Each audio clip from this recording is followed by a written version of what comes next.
umwana ni inzigo. Umwana wanyu yararuzwe.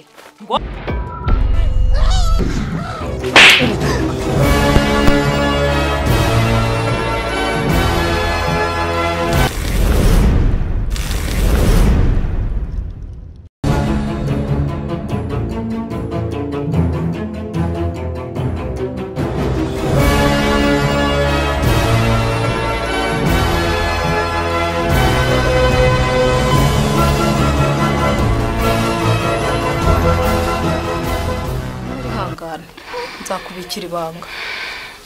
Barashaka umuvuzi umuvura kandi uwo muvuzi nta wundi ni wowe. Yego.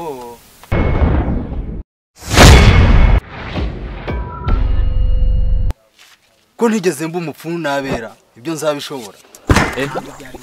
Papa, uzi ko ubanza hari ikindi kintu mumpisha ku buzima bwanjye mudashaka kumbwira.